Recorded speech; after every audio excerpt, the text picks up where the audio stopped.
지금 이재명 대표가 이제 1승 1패를 했지 않습니까? 선거법에서는 1패를 했고 위중교사 1승을 했습니다. 자, 그러면 이재명 대표한테 놓여 있는 과제는 이 선거법 위반 사건을 어떻게 하든지 지연을 시키는, 바로 거기에 모든 당력과 정치 운명을 걸고 있다. 자, 그러니까 이제 민주당에서 새로운 카드를 뽑아들였습니다. 이 카드가 뭘까요? 바로 선거법을 개정해버리는 겁니다. 근데 과연 성공할 수 있을까요? 법은 또 대통령이 거부권 행사해버리면 법은 통과가 안 됩니다. 그렇다면 하나는 그거겠죠. 대선 후보 이 일정을 확 당기고 빨리 조기에 대선 후보로 확정짓고, 그걸 하기 위해서는 지지율을 높이고 그걸로 가지고 법원을 압박한다. 자, 이런 전략일 겁니다. 그러면 여당은 뭐 해야 될 것인가? 국민들에게 지지를 받는 정책, 그리고 또 당내의 대선 후보를 키워야 되는 그런 과제가 있습니다. 그게 핵심적인 역할을 할 사람, 두말할 나위도 없이 바로 윤석열 대통령입니다. 대통령이 잘하지 않으면 민주당의 전략은 성공할 가능성이 있습니다.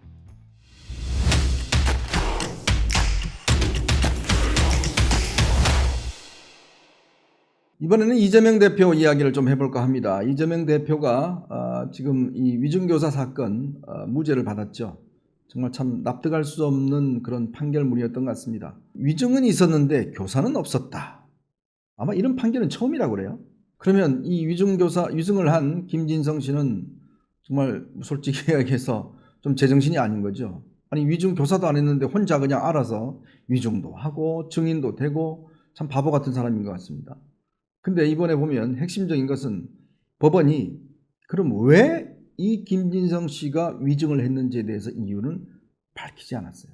그걸 보지 않고 그냥 이재명 대표는 방어권 행사하고 그냥 뭐 위증하라고 구체적으로 지시도 안 했다. 근데 김진성 씨가 알아서 위증했다. 참 누가 봐도 이해하기 힘든 그런 결론을 내렸습니다. 자, 그래서 민주당이 지금 뭐 아주 환호작약하고 있습니다. 1승 1패가 됐죠.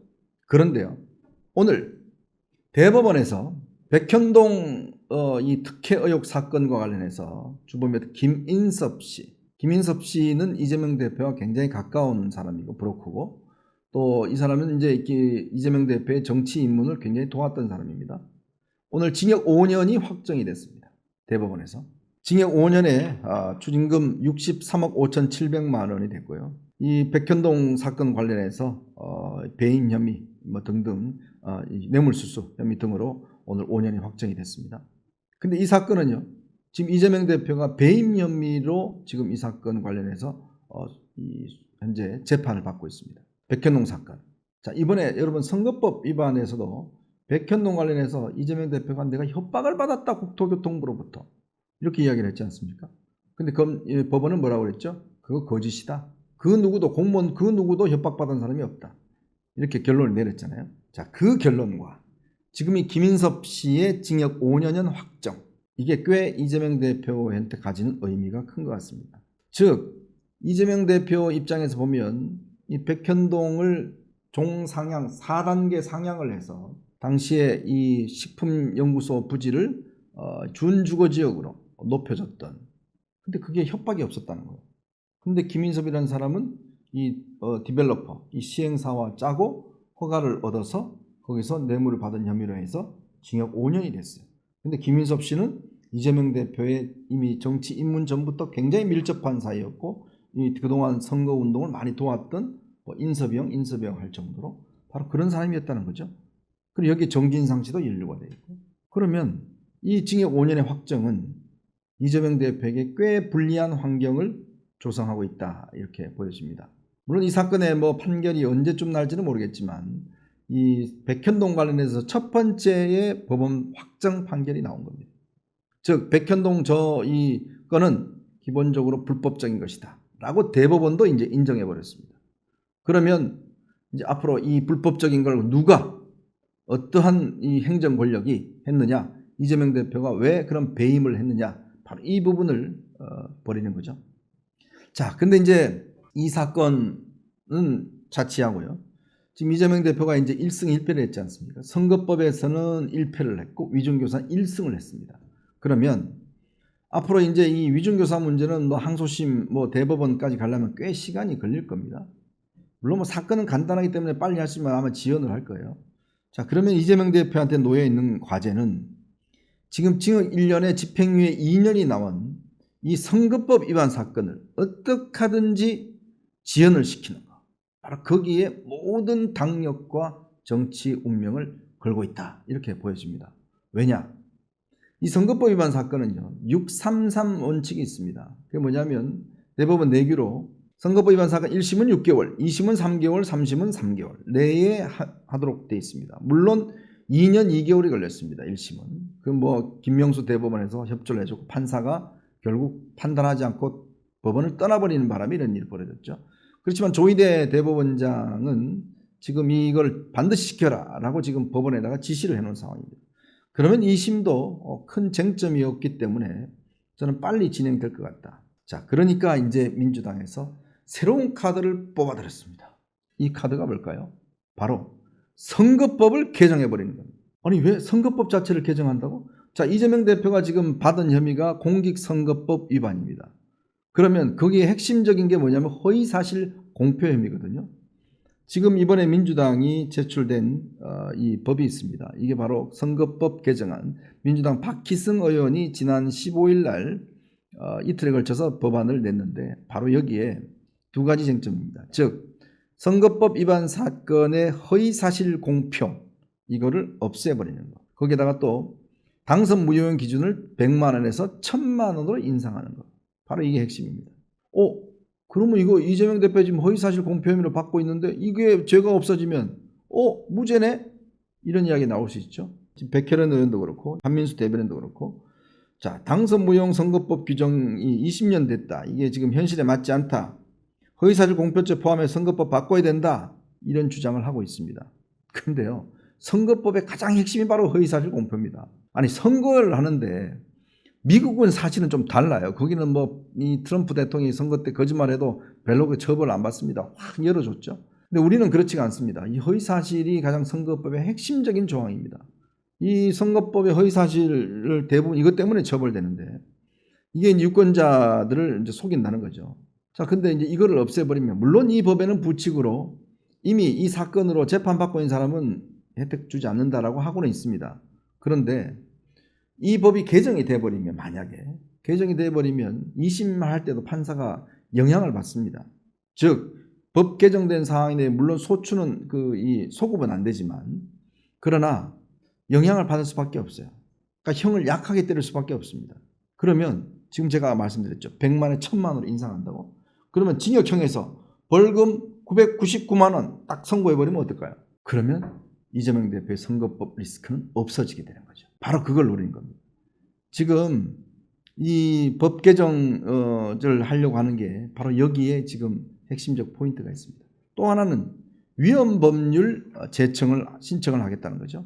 위헌법률 제청은 이 선거법의 허위사실 공표 요게 헌법의 표현의 자유 등등을 위반하는 법이다. 그래서 이 2심 판사에게 판사님 이거 법이 말이죠. 좀 헌법에 위반되는 것 같아요. 위헌인 것 같아요. 이거 헌법재판소에다 좀 물어봐 주세요.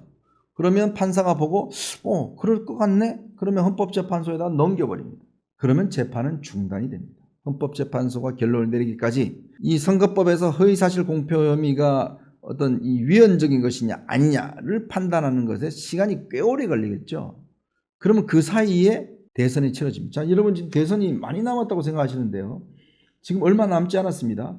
왜냐하면 대선 후보를 확정짓는 게 2027년 3월이 대선인데요. 6개월 전에 후보가 결정이 됩니다.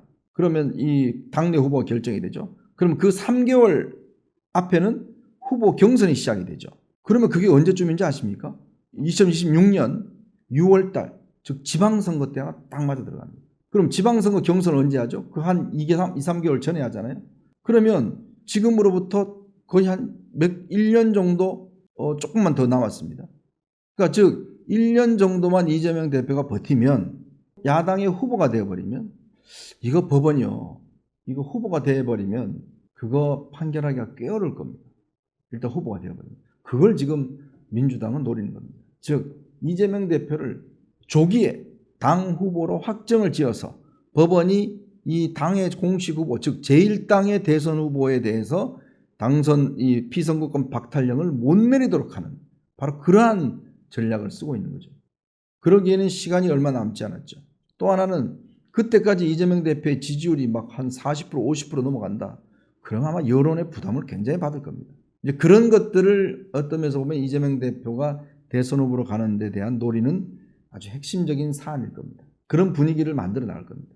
즉 그때까지 내년까지 여당 후보는 그냥 지지부진하고 여당은 그냥 계속 인기가 떨어지고 대통령 지지도도 그냥 20% 밑으로 가고 반대로 이재명 대표 지지율이 45% 이상 넘어가고 그리고 당 후보로 빨리 조기에 결정이 되고 이렇게 돼버리면 지방선거가 있어버리고 하면 대법원에서도 이거 좀 늦춰야 되겠는데 라고 판단할 수 있는 그런 걸 만들어주는 게 지금 민주당의 핵심적 전략이죠.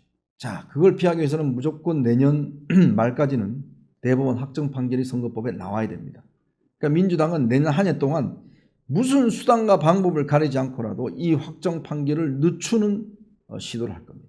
아마 그 작업들이 구체되는데 이게 아마 첫 번째 스타트가 바로 이 검사들에 대한 탄핵 청문회 이걸 지금 하겠다는 거 아니겠습니까? 참 희한하죠. 지난번 김영철 검사, 박상영 검사 청문회 했는데 물론 본인들 안 참석했습니다만은 특히 김영철 검사 같은 경우는 장시호와 씨가 뭐 부적절한 관계다. 근데 공수처가 이거 다 무혐의로 해버렸어요. 해보니까 전혀 두 사람이 만난 이게 시간이 알리바이가 안 맞다는 겁니다. 거기다가 강백신, 엄희준 검사 이 두 사람 지금 하겠다는 건데 제가 볼 때는 말이 안 되는 내용이죠. 또 하나 있죠. 이창수 중앙지검장하고 4차장하고 부장검사를 또 탄핵하겠다는 겁니다. 이렇게 검찰의 발목을 잡아버리겠다는 거예요. 잡아버리면 제대로 된 공소 유지를 못할 거 아니냐. 검찰을 겁주는 거죠.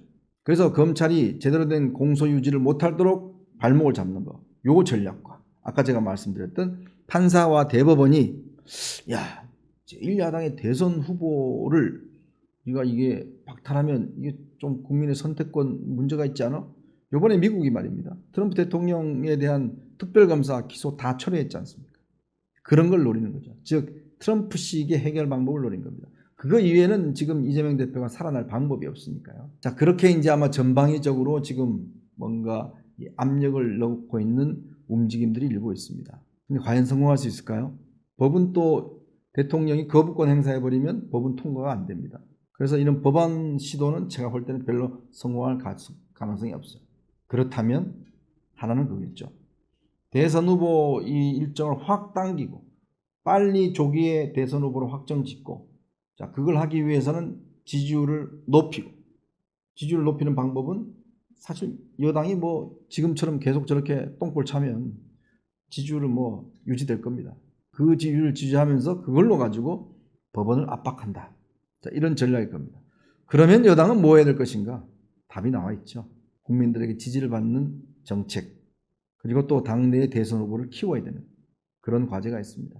그게 핵심적인 역할을 할 사람 두말할 나위도 없이 바로 윤석열 대통령입니다. 대통령이 잘하지 않으면 지금은 제가 말씀드렸던 민주당의 전략은 성공할 가능성이 있습니다. 그렇게 되면 어떻게 되겠죠? 꽤 어려운 국면일 겁니다. 네, 자, 여러분 보시면서요 구독과 좋아요 알림 꼭 부탁드리겠습니다.